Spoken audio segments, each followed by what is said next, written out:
நடிகர் விஜய் எப்பொழுது அரசியலுக்கு வருவார் அப்படிங்கிற கேள்வி தொடர்ந்து இருந்துகிட்டே இருக்கு. மதுரையில் ஒட்டப்பட்ட போஸ்டர் 2024 பாராளுமன்றமே 2024 சட்டமன்றமே அப்படின்னு அவங்க நிர்வாகிகளே ஒட்டியிருக்காங்க. இந்த தளபதி 68 அந்த படத்தினுடைய சம்பளம் கூட பார்த்தீங்கன்னா தன்னுடைய அரசியல் கட்சிக்கான ஒரு நிதியாகத்தான் அதை பயன்படுத்த போறாரு. அந்த அரசியல் மாநாடு ஜூன் 22 அல்லது ஆடியோ வெளியீட்டு விழா அக்டோபர் முதல் வாரம் இது வந்து மதுரையில் நடக்குது. கட்சியின் பெயரை விஜய் அவர்கள் அந்த மாநாட்டில் அறிவிக்க போறார் அப்படிங்கிற ஒரு செய்தியும் உலா வருது.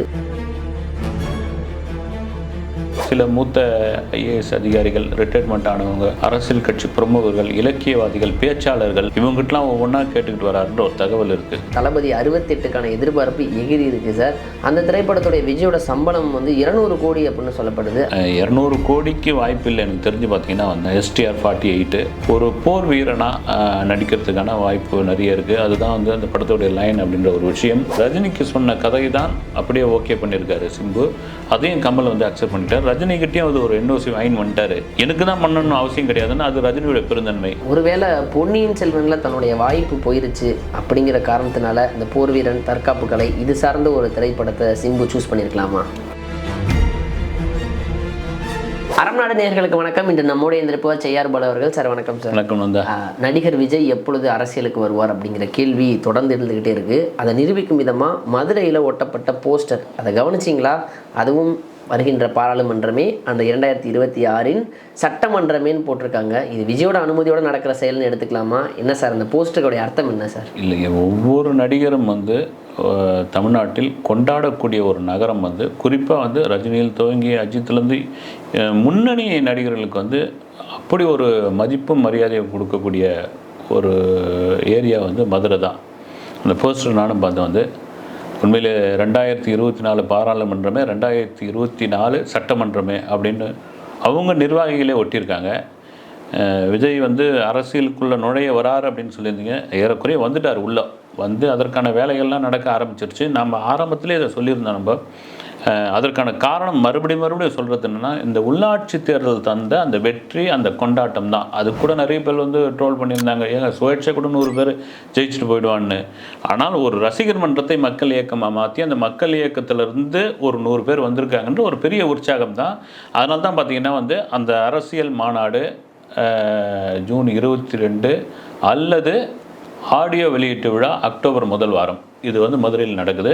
இது குறிப்பாக என்னென்னா, தென் மாவட்டத்திலிருந்து வர சிரமப்படும், சென்னை நோக்கி வர சிரமப்படும் தன்னுடைய ரசிகர்களுக்காக, மக்கள் இயக்க தோழர்களுக்காக விஜய் பண்ண ஐடியா இது. அது நம்ம திரும்ப வந்து முதல்ல வந்து திருச்சின்னு ஒரு ஐடியா பண்ணி இப்போ வந்து மதுரை தான் கன்ஃபார்ம் ஆகிடுச்சு. அது ரேஸ் கோர்ஸ் மைதானம் ஒரு விஷயம். அரசியலுக்குள் வர தொடங்கி விட்டார் விஜய். அதற்கான வேலைகள் நடக்க ஆரம்பிச்சிருச்சு சார். விரைவில் மாநாடு அப்படின்னு போட்டிருந்தாங்க.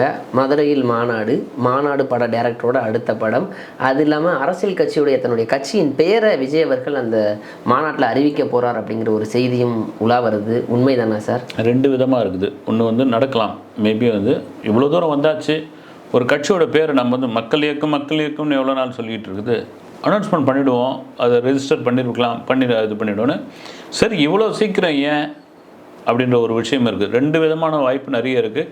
எனக்கு தெரிஞ்ச அனௌன்ஸ்மெண்ட் பண்ணுறதுக்கான வாய்ப்பே நிறைய இருக்குது. ஏன்னா இவ்வளோ தூரம் வந்தாச்சு, வந்த பிறகு ஒரு கட்சியாக வந்து ஃபார்ம் ஆகிடுச்சு. இப்போ அவருக்கு வந்து ஆலோசனை சொல்லக்கூடிய அளவிற்கு வந்து சில மூத்த ஐஏஎஸ் அதிகாரிகள், ரிட்டையர்மெண்ட் ஆனவங்க, அரசியல் கட்சி பிரமுகர்கள், இலக்கியவாதிகள், பேச்சாளர்கள் இவங்ககிட்டலாம் ஒவ்வொன்றா கேட்டுக்கிட்டு வராருன்ற ஒரு தகவல் இருக்குது. எப்படி இருக்கும் அப்படின்ற அளவுக்கு அப்போ வந்து மும்முரமாக உள்ளே இறங்கிட்டார் அப்படின்ற ஒரு விஷயம். இதையெல்லாம் தாண்டி இந்த தளபதி 68 அந்த படத்தினுடைய சம்பளம் கூட பார்த்திங்கன்னா தன்னுடைய அரசியல் கட்சிக்கான ஒரு நிதியாகத்தான் அதை பயன்படுத்த போகிறாரு. இனி வர காலகட்டங்களில் இது மாதிரியான சின்ன இதில் நாட்களில் படத்தை ஒன்று நடித்து முடித்து அந்த வருமானத்தை அப்படியே பயன்படுத்திக்கலாம் அப்படின்ற ஒரு விஷயம். குறிப்பாக நம்ம சேனலில் தான் நம்ம பேசியிருந்தோம். இந்த ஒசூர் கிருஷ்ணகிரியில் வந்து ஒரு இலவச பள்ளி நாம் தான் முதல்ல அது இது பண்ணோம். இன்றைக்கி அது வந்து பெரிய வைரல் ஆகி அந்த நிர்வாகிகள்லாம் கூப்பிட்டு ரொம்ப பாராட்டி அது எல்லாம் வெளியே வந்து தெரியல, இதையும் வந்து வெளியே சோஷியல் மீடியாவில் வெளியிட வேணாம்னு அவங்க சொல்லியிருக்காங்க.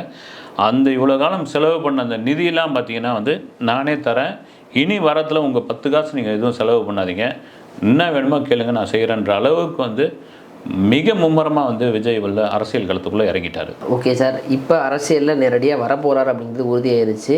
தன்னை இந்த இடத்திற்கு வளர்த்த தன்னுடைய தந்தை எஸ்ஏசியை இதற்கு பிறகு இணக்கமாக பேசிப்பாரா விஜய்? மறுபடியும் அழைப்பாரா? இல்லை, அது என்னென்னா மறுபடியும் வந்து தந்தை மகனுக்கான அந்த உறவில் விரிசல் என்ன அப்படின்ட்டு வந்து எஸ்எஸ்சியை வந்து ஓப்பனாக இது வரைக்கும் எவ்வளோ பேட்டி கொடுத்துட்டாரு. இதுதான் சொல்லலை. விஜய் தரப்பிலிருந்து ஒரு வார்த்தை கூட அது சம்மந்தமாக வரல. அவங்களுக்குள்ள அப்படி என்ன தான் பிரச்சனை, அது உட்காந்து எவ்வளோ பெரிய இரு நாட்டு பிரச்சனையெல்லாம் உட்காந்து பேசிடுறாங்க. தந்தை மகனுக்கான பிரச்சனை குறிப்பாக வந்து இந்த பங்காளி சண்டைக்கெல்லாம் வந்து போகக்கூடாதுன்னுவாங்க. இன்றைக்கி அடிச்சுப்பாங்க, நாளைக்கு ஒன்றா சேர்ந்துப்பாங்கன்னு. அதனால தான் பார்த்திங்கன்னா இந்த மீடியாக்கள் தான் இந்த சண்டையில் வந்து திரும்ப திரும்ப போயிட்டுருக்கு. அதை தாண்டி அப்படி ஒன்றும் பெரிய காரணம்லாம் இருக்காது. ஏன்னா விஜய் இந்த அளவிற்கு வர்றதுக்கு முக்கிய காரணம் வந்து எஸ்.ஏ. சந்திரசேகர் தான். ஏன் இந்த கேள்வியை கேட்டேன்னா சார், விஜய் அவர்கள் திரைத்துறையில் சாதிக்கிறத தாண்டி அரசியலில் சாதிக்கணும், ஒரு சிஎம் ஆகணும் அப்படின்னு விஜயை தாண்டி அதிக விருப்பப்பட்டவர் எஸ்ஏசி. அப்போ இந்த மாதிரியான அரசியல் கட்சியின் பேரை சொல்லும்போது அவர் பக்கத்தில் இருக்கணும் அப்படின்னு நினைக்கிறது சரிதானே? அதுதான் நியாயமும் கூட. சரிதானேன்னு தோணுது, அதுதான் நியாயம், அதுதான் தர்மம். விஜயோடைய மனநிலை, அவர் சில விஷயங்கள்லாம் தான் பிடிச்சது முயலுக்கு 3 கால்ன்ற ஒரு விதத்தில் இருப்பார். இல்லைன்னா அவரை வந்து யார் ஒரு டைவெர்ட் பண்ணிகிட்டு இருக்காங்க, யார் அவரை இயக்கிக்கிட்டு இருக்காங்கன்னு தெரியல. வந்து இதெல்லாம் தாண்டி நீங்கள் சொல்கிறது என்னென்னா, நம்முடைய ஆசையும் அதுதான். வந்து நீங்கள் ஒரு அரசியல் கட்சியில் பெரும் தலைவர் ஆகிட்டாலும் தன்னுடைய அப்பாவை வந்து பக்கத்தில் வச்சுக்கோங்க, அதுதான் நல்லது. அப்பா அம்மாவை, ஏன்னா உங்களுடைய வளர்ச்சிக்கு அவர் தான் காரணம். எப்போவோ அவர் சிஎம் நாற்காலியில் உட்கார வச்சு பார்க்கணும்னு ஆசைப்பட்டவர். அதில் ரொம்ப டூ மச்சின போல் வந்து மீடியாக்கள் எழுதப்போ கோவப்பட்டார். இப்போவும் பார்த்திங்கன்னா விஜய் வந்து உடனே போய் உட்காந்துடலாம் அப்படின்னு அவரும் விருப்பப்படல, உட்காரவும் முடியாது. அதுதான் வந்து நிஜம் கூட. அதற்கான வேலையில் வந்து அவர் மும்முரமாக இருக்கார். தந்தைக்கும் மகனுக்குமான அந்த விரிசல் உறவாக மாறட்டும், அதுதான் ஆசை. ஓகே சார், அதற்கு காலம்தான் பதில் சொல்ல வேண்டும் சார். அப்படியே சினிமா சைடு வருவோம் சார். விஜய் அவருடைய லியோ திரைப்படம் ரொம்ப எதிர்பார்ப்பை ஏற்படுத்தியிருக்கு, நமக்கே தெரியும். நிறைய இன்டர்வியூக்களில் பேசியிருக்கோம். அதில் குறிப்பாக சஞ்சய் தத் அவருடைய கேரக்டர் இப்போ தற்பொழுது வெளியாகிருக்கு, பார்த்தீங்களா? திடீர்னு பார்த்தீங்கன்னா விஜய்க்கு அப்பாவா பண்ணுறாரு அப்படின்ற ஒரு விஷயம். முதல்ல வந்து அர்ஜுனுக்கு அண்ணனாக பண்ணியிருந்தாருன்னா விஜய்க்கு அப்பா இது வந்து ஏறக்குறைய உறுதி தாங்க அப்படின்ட்டு சொல்லிட்டு இருந்தாங்க. ஏன்னா அது சம்மந்தமே இல்லாத ஒரு விஷயமா இருக்குது. அதே சமயம் வந்து அவ்வளோ பெரிய ஒரு பாலிவுட் ஸ்டாரை வந்து இங்கே கொண்டு வந்து சும்மா வீணடிக்கிற மாதிரி ஒரு காட்சி 2 காட்சி இல்லை இது வந்து ஏதோ கும்பலோட கோவிந்தான்னு வந்து லோகேஷ் யூஸ் பண்ண மாட்டார். அதை வந்து அவரும் ஒத்துக்க மாட்டார். அதை தாண்டி விஜயோடைய அப்பான் போது அது பவர்ஃபுல்லான ஒரு கேரக்டராக மாறுது. இன்னொரு விஷயம் என்னென்னா வந்து அவருக்கு வந்து விஜய் சேதுபதி குரல் கொடுத்துருக்காருன்ற ஒரு விஷயம் சொல்லிட்டு இருந்தாங்க. அது வாய்ப்பே இல்லை ராஜா அப்படின்ற கதை தான் வந்து. ஏன்னா சஞ்சய் தத்துடைய உருவம், அந்த ஒரு கம்பீரம், அதில் வந்து விஜய் சேதுபதி ஒரு வேளை வாய்ஸ் கொடுத்தாருன்னா அவர் சஞ்சய் தத்து பார்க்கறதுக்கு பதில் விஜய் சேதுபதி தான் பார்ப்போம் ஆடியன்ஸ். KGF 2ல் ஒருத்தர் வந்து குரல் கொடுத்துருப்பாரு சஞ்சய் தத்துக்கு. அவர் தான் குரல் கொடுக்கறதுக்கான நிறைய வாய்ப்பு இருக்குது. நல்லாவும் இருக்கும், அந்த குரல் வந்து மேட்ச் ஆகியிருக்கும். அதனால் இது இல்லை வந்து உண்மையே வந்து ஒரு எதிர்பார்ப்புக்கூடிய ஒரு கேரக்டராக அல்லது வந்து அந்த கதாபாத்திரம் வந்து சஞ்சய் தத்துக்கு வந்து வந்திருக்குதுன்னு ஒரு தகவல் இருக்குது. ஓகே சார், அப்புறம் மிஸ்கின் அவர்களுடைய பேட்டி பார்த்தீங்களா சார்? லியோ திரைப்படம் கொடுத்து நிறைய பேசியிருந்தார். குறிப்பாக வந்து நல்லா இருந்தது அந்த பேட்டி உண்மையிலே. அதில் மிஸ்கின் வந்து சொன்னது வந்து, நான் வந்து ஒரு வில்லன் பண்ணுறேன், ஆனால் பெரிய அளவுலாம் எதிர்பார்க்குறேங்க, சின்னதாக தான் பண்ணுறேன், ரொம்ப கொஞ்ச நேரம் தான் வரும். அது வந்து லோகேஷ் கேட்டுக்கிட்டான், அவனுக்காக நான் இதுவாச்சு. காஷ்மீரில் இறங்கினவுடனே விஜய் வந்து நான் பார்க்குறேன், ஒரு ரெஸ்டாரண்ட் மாதிரியான ஒரு இடம், பெரிய பெரிய டேபிள் போட்டிருந்தது, ஒரு சேர் இருந்தது. நான் வந்து சுற்றிக்கிட்டு போய் விஜயை மீட் பண்ணோம்னா ஒரு 1/2 கிலோமீட்டர் தாண்ட வேண்டியதாக இருக்கும். யூத் படத்துக்கு பிறகு நான் வந்து விஜயை நேருக்கு நேர் பார்க்குறேன். அப்படி பார்த்த உடனே அது என்னை பார்த்த அந்த கம்பீரம், அந்த அந்த அழகு, இதெல்லாம் தாண்டி நான் கொஞ்சம் கூட யோசிக்காமல் அந்த டேபிள் மேலே ஏறிட்டேன். ஏறி வந்து அப்படியே நடக்க ஆரம்பித்த பிறகு அப்படியே விஜய் வந்து 2 கையும் அப்படி கூப்பி ஒரு இயேசுநாதர் வந்து கூப்பிட்ற மாதிரி இருந்தது எனக்கு. அப்படி போய் அவர்கிட்ட வந்து இது ஒன்று அப்படி இறுக்கி கட்டி பிடிச்சிக்கிட்டாரு. அந்த விஜய் யூத்தில் நான் கோ-டைரக்டராக இருந்த பொழுது பார்த்த அந்த விஜய் இன்னும் மாறலை. நான் பாடலாசிரியர் கபிலெல்லாம் அந்த சமயத்தில் வந்து ஆழ்தோட்ட பூபதி சாங்கு வர்றதுக்கு நாங்களாம் வந்து காரணமாக இருந்திருக்கிறோம், அப்படி உழைச்சிருக்கிறோம். இதுதான் வந்து ஒரு சூப்பர் ஹீரோனுடைய ஒரு பண்பு. இவ்வளோ உயரத்துக்கு வந்த பிறகும் அந்த அடக்கம், அந்த அன்பு, இது எல்லாம் வந்து விஜயை வந்து ஒரு குழந்தையாக நான் பார்த்தேன் நான் விஜய்கிட்ட அப்படின்னு பொறிச்சு தள்ளிட்டாரு விஜய் மேலே உள்ள. அதுக்கும் ஒரு காரணமும் சொல்லியிருந்தாரு. ஏதோ நான் விஜய் கால் ஷீட் வாங்கினோம் அவரை வச்சு படம் பண்ணதுக்காகலாம் நான் புகழலை, நிஜம் இதுதான். அதே சமயம் பார்த்தீங்கன்னா அஜித்தையும் நான் வந்து அஜித் ரசிகர்கள் வந்து என்னை திட்ட போகிறாங்க. அஜித் கூட ஒரு 2 முறை தான் மீட் பண்ணியிருக்கிறேன். அவரும் வந்து ஒரு அருமையான நைஸ் ஸ்வீட் பர்சன். அவர் கூட நான் பணியாற்றியது இல்லை, அதனால் வந்து நான் சொல்கிறேன் அப்படின்ட்டு ரொம்ப பிரமாதமாக இருந்தது அந்த பேட்டி வந்து. லியோ படம் முடிவடைகிறதுக்குள்ளேயே அடுத்த படம் தளபதி 68க்கான எதிர்பார்ப்பு எகிரி இருக்குது சார்.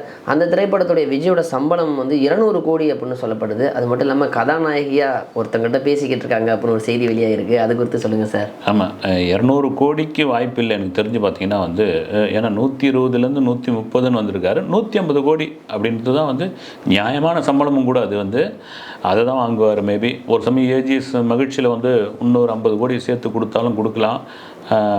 அது அப்படி 200 கோடி கொடுத்தாங்கன்னா படத்துடைய பட்ஜெட் அப்படிங்கிறது ஆமாம் இந்தியன் டூவெல்லாம் ஓவராக தாண்டி போயிடும். உங்களுக்கு பட்ஜெட்டுக்கான பெரும்பகுதியே வந்து சம்பளமாக வந்து இறங்கிடுது.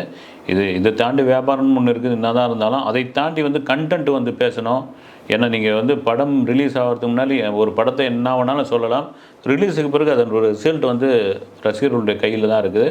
நீங்கள் கதாநாயகி அப்படின்ற ஒரு விஷயம் வரும்போது வந்து இதில் அதிகமாக வந்து நயன்தாரா வரத்துக்கான வாய்ப்பு இருக்குது அப்படின்ற ஒரு விஷயம் இருக்குது.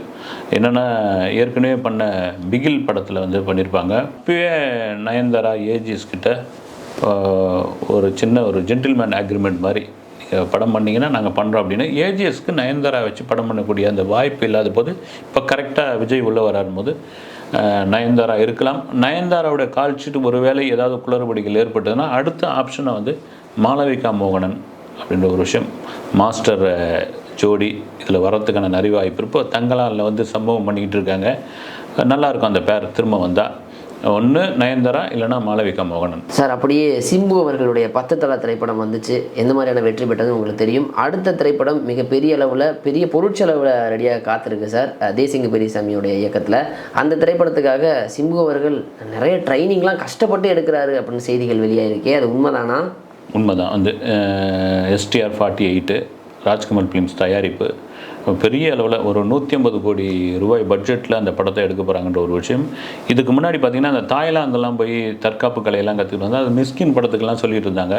இந்த படத்துக்கு தான் அப்படின்ற ஒரு விஷயம் இருக்குது. இந்த படத்தினுடைய ஷூட்டே பார்த்து லண்டன்லேருந்து ஆரம்பிக்கலாம் அப்படின்ற ஒரு கதைக்களத்தை அங்கேருந்து கொண்டு வரலாம் அப்படின்னு ஒரு போர் வீரனாக நடிக்கிறதுக்கான வாய்ப்பு நிறைய இருக்குது. அதுதான் வந்து அந்த படத்துடைய லைன் அப்படின்ற ஒரு விஷயம். ஏன்னா வந்து ரஜினிக்கு சொன்ன கதை தான் அப்படியே ஓகே பண்ணியிருக்காரு சிம்பு. அதையும் கமல் வந்து அக்செப்ட் பண்ணிட்டார். ரஜினிகிட்டையும் வந்து ஒரு NOC வாங்கி வந்துட்டார் தேசிங். அவர் சொல்லிட்டாரு, நான் நடிக்கலனாலும் எந்த ஹீரோ வேணாலும் வச்சு பண்ணுங்க, என் கதையான் எனக்கு தான் பண்ணணும்னு அவசியம் கிடையாதுன்னு. அது ரஜினியோட பெருந்தன்மை. அதே சமயம் பார்த்தீங்கன்னா இதுவும் ஒரு பெரிய படத்துக்கு வந்து ஒரு பெரிய ப்ளஸ் ஆகுது. ரஜினிக்கு எழுதப்பட்ட கதை கமல் தயாரிக்கிறாரு, சிம்பு நடிக்கிறாருன்ற ஒரு விஷயம். லண்டனில் படப்பிடிப்பு அப்படின்னா ஒரு ஷெட்யூலே அங்கே முடிக்கிற மாதிரியான ஒரு ஐடியாவில் இருக்காங்க. ஏறக்குறைய வந்து சிம்பு வேறொரு சிம்புவாக மாறி அந்த படத்துக்குள்ளே என்ட்ரி ஆகிறாரு. தன்னுடைய உடல் மொழி, அப்புறம் வந்து தன்னுடைய அந்த நடிப்பில் வித்தியாசம், இந்த மாதிரியான பல விஷயங்கள் கொண்டு வர்றாரு. ஏறக்குறைய சிம்பு வந்து பெரிய உற்சாகத்துக்கே மாறிட்டார். சமீப காலமாக பார்த்திங்கன்னா எனக்கு சிம்புக்கிட்ட நிறைய மாற்றங்கள்லாம் தெரியுது. இது என்னென்னா அந்த மாநாடு வெற்றிக்கு பிறகு நிறைய மாற்றம் தெரியுது. அதில் குறிப்பாக பார்த்திங்கன்னா வந்து இந்த ரசிகர் மன்ற நிர்வாகிகள்லாம் கூப்பிட்டு பிரியாணி போட்டப்போ பார்த்திங்கன்னா அவர் நடந்து கொண்ட அந்த விதம் அப்போலாம் வந்து ஒரு உடனே டென்ஷன் ஆகிடுவார். சில பேர் செல்ஃபிலாம் எடுக்க வந்தேன் பய அப்படின்னு தள்ளி விட்டுலாம் போகக்கூடிய ஆள். சாப்பிட்டுட்டு இருக்க ஒருத்தர் வந்து எடுக்கிறாரு, கொடுங்க அப்படின்னு நான் வாங்கி எடுக்கிறேன்றாரு. அப்புறம் ஒரு ஆட்டோ ஓட்டுற ஒருத்தர் வந்துடுறாரு, வாங்கினேன் அப்படின்னு சொல்லி இது பண்ணுறாரு. இது என்னென்னா ஒரு பக்குவத்தை கொடுக்கக்கூடிய ஒரு தன்மை வந்து இவ்வளோ 48 படம் நடித்தாச்சு, குழந்தையிலேருந்து நடிச்சுட்டு வர ஒரு நடிகர். இப்போ உள்ள சூழ்நிலையெல்லாம் தெரியும், இப்போ மீடியாக்களுடைய வளர்ச்சி தெரியும். இது எல்லாம் வந்து தேவைப்படுது. ஒரு நடிகனா வெறும் நடிகனா ஸ்க்ரீனில் ப்ரெசன்ஸ் பண்ணிட்டு போகிறது மட்டும் கிடையாது, அதை தாண்டி நிஜத்திலும் நாம் வந்து நல்ல விதமாக நடிக்கணும், ஃபேன்ஸுக்கு வந்து மரியாதை கொடுக்கணும் அப்படின்ற ஒரு விஷயம் வந்து சிம்புவோடைய மாற்றம். அந்த மாற்றம் அவசியம் தேவை. அதுதான் பார்த்திங்கன்னா வந்து இந்த STR 48 வந்து வேற ஒரு சிம்பா அதில் தெரிய போகிறாரு அப்படின்றது வந்து பெரிய விஷயமா அது எதிர்பார்ப்போடு காத்துக்கிட்டு இருக்காங்க. ஒருவேளை பொன்னியின் செல்வனில் தன்னுடைய வாய்ப்பு போயிருச்சு அப்படிங்கிற காரணத்தினால இந்த போர் வீரன், தற்காப்பு கலை இது சார்ந்த ஒரு திரைப்படத்தை சிம்பு சூஸ் பண்ணியிருக்கலாமா? மேபி இருக்கலாம். ஏன்னா வந்து அந்த படத்தில் ஒரு பெரிய எதிர்பார்ப்பில் இருந்து அது கை நழுவி போயிடுச்சு அப்படின்போது அந்த வருத்தம் நிச்சயமாக இருந்திருக்கும். ஏன்னா அந்த படம் வந்து அவ்வளோ ஹைப்பில் மணிரத்னத்துடைய இயக்கம், குறிப்பாக மணிரத்னம் தான் ரொம்ப விருப்பப்பட்டது சிம்பு மேலே வந்து. அது போயிடுச்சோன்னே சரி இந்த படத்தில் நம்ம பண்ணி காமிப்போம் அப்படின்ற ஒரு விஷயம் இருக்கும். ரொம்ப டெடிக்கேட்டான ஆர்டிஸ்ட் வந்து சிம்பு. நம்ம அவர் மேலே 1000 விமர்சனங்கள் இதெல்லாம் இருந்தால் கூட நீங்கள் வந்து இன்றைக்கும் பார்த்தீங்கன்னா தொட்டி ஜெயான்னு ஒரு படத்துக்கு வந்து விஎஸ் துரை சொல்லுவார், சார் அவ்வளோ காட்சிகள்லாம் இறங்கி பண்ணியிருப்பாப்புல சிம்பு அப்படின்னு.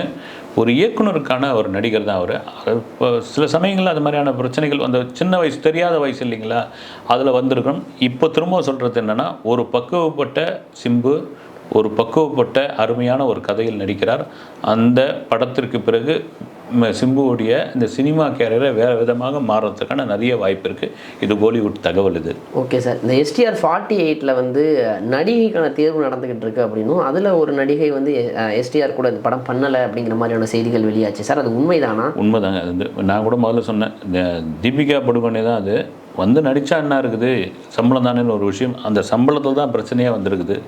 என்னென்னா அவங்க கேட்ட தொகை வந்து சிம்புவை தாண்டிய ஒரு சம்பளம். சிம்பு வாங்குகிற சம்பளத்தோட ₹1 அதிகமாக வச்சுக்கிங்களேன். அது வந்து இன்றைக்கி வந்து ஹீரோக்களை நம்பி தான் வந்து சினிமா, இந்திய சினிமாவே அப்படி தான் வந்து 1-2 படங்கள் வந்து ஹீரோயின் வச்சு இருக்கலாம். ஆனாலும் வந்து அந்த ஓப்பனிங் ஃபஸ்ட் ஷோ எல்லாம் வந்து ஹீரோக்களை நம்பி தான். அதனால் பார்த்திங்கன்னா அந்த சம்பளம் பெரிய விஷயமானோன்னா ஐயோ வேணாம் அப்படின்ட்டு வேறங்கிட்டு சிம்புக்கான விஷயம் அவரே சொல்லிட்டானா, மற்ற எந்த நடிகை நீங்கள் சூஸ் பண்ணாலும் ரைட்டு, எனக்கு ஜோடியாக ஓகே அப்படின்ற ஒரு விஷயம். முதல்ல ஹீரோயின் தேர்வுலாம் இருக்கட்டும், முதல்ல போய் ஒரு ஷெட்யூலை முடிச்சிடுவோம் அப்படின்றது ரொம்ப தீவிரமாக இருக்காங்க. ஓகே சார், சினிமா சார்ந்த நிறைய விஷயங்களை பகிர்ந்துக்கிட்டீங்க, ரொம்ப நன்றிகள் சார். வணக்கம்.